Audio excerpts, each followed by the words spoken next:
Hi everybody, I'm here today to talk to you about something that's very dear to my heart.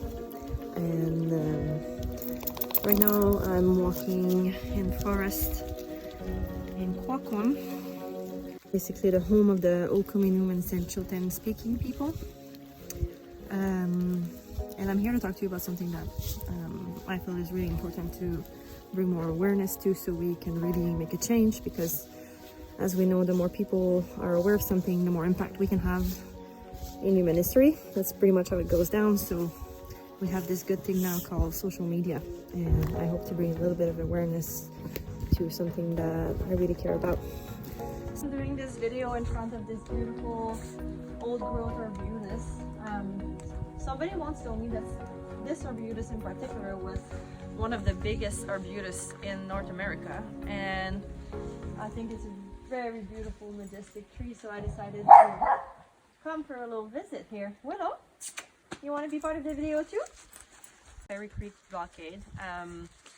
So in this moment, they say there's approximately 3% of the ancient forests that are left from its original forest here on the Pacific coast. And in this moment, the Till Jones company is wanting to go and log the last bit of old growth that we have. And I think it's 2.7% exactly that's left. And that's no good.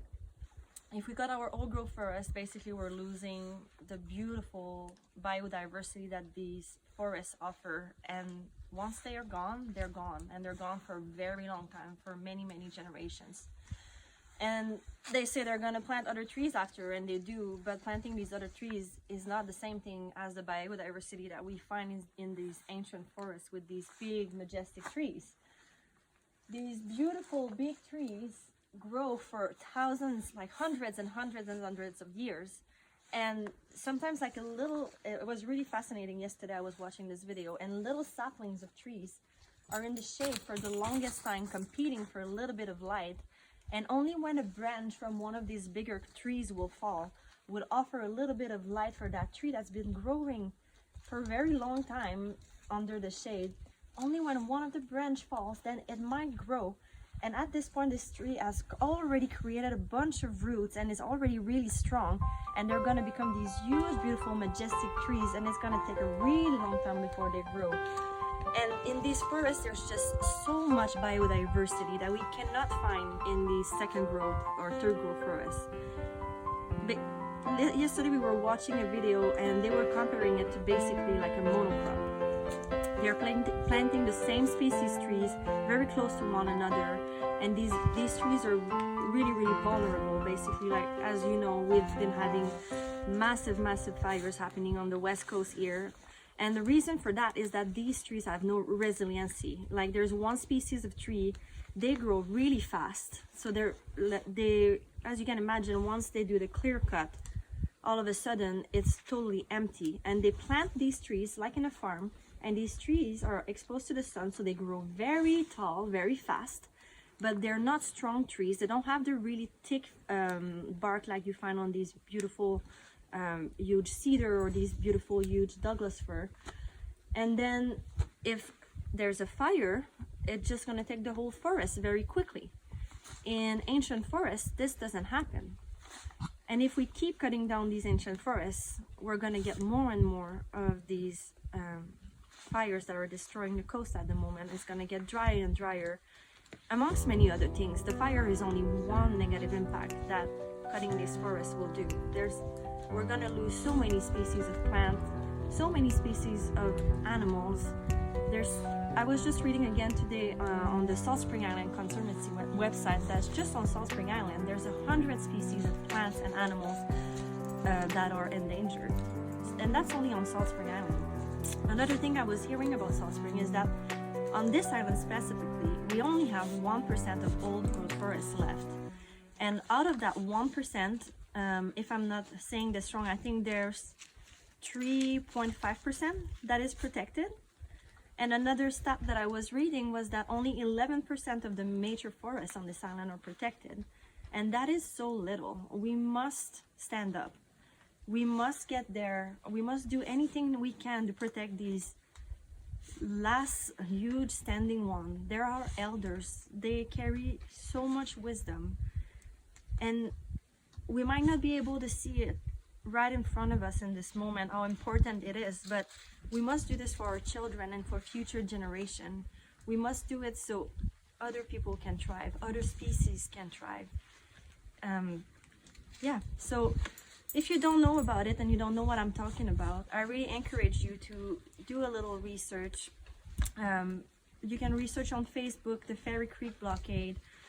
You can also go and see the Rainforest Flying Squad on Facebook, or you can also do a little quick Google research about what's happening here on the West Coast. And I strongly encourage you to look further than what the NDP government is saying about it, but also to see what will happen if we lose these last bit of old growth forest that we have here on the West Coast. So I'm very grateful here for my friend. Word More Standing, hashtag Fairy Creek Blockade. Take a little bit of your time to go and see. You can donate money on GoFundMe. There's GoFundMe to support people that have been standing there for the last 8 months of their life, and spending every day letting go of their jobs and just standing there for the protection of these trees. And in this moment, there's been an injunction that's been granted, I believe, 3 weeks ago, if I'm not getting this wrong. And so the RCMP could show up at any point, so they need extra money to help with legal funds. They need extra people going there that are willing to stay there for a little longer than a night. They need awareness as well. We need to be thousands of people that are aware of this, and so we can put pressure on our governments so they do something about it instead of keep destroying our natural resources. Call on Horgan.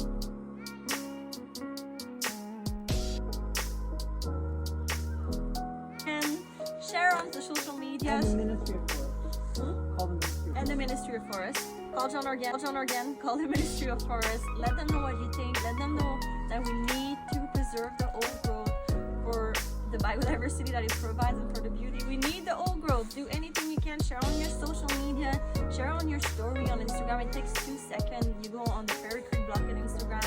You share on your story. Just share as much as you can. If you can't go there in person, that's okay. If you can, great. If you can't, share, talk about it. It's important. Call John Horgan. Call the Ministry of Forest. Call anyone you can that can help with this situation. Make a little video. It's uncomfortable. I don't like being in front of the camera, but I'm doing it because it's important for me, and it should be important for you too, because we cannot live without the nature. We're not separate from nature. Nature supports us. We support it. We have a very crucial relationship with it. So yeah, thank you so much for listening. I hope that if you have a bit of time, you can go and walk amongst the giant trees and just feel how incredible these trees are. They just have this amazing energy. Like, once you see one and you're in contact with one of these beauties, you want to protect them, because there is nothing like it. Like the second growth, the third growth forest, they're beautiful trees too, but they're not like the old growth, and there is very little left of it. So please, let's protect it. 2.7% is absolutely nothing.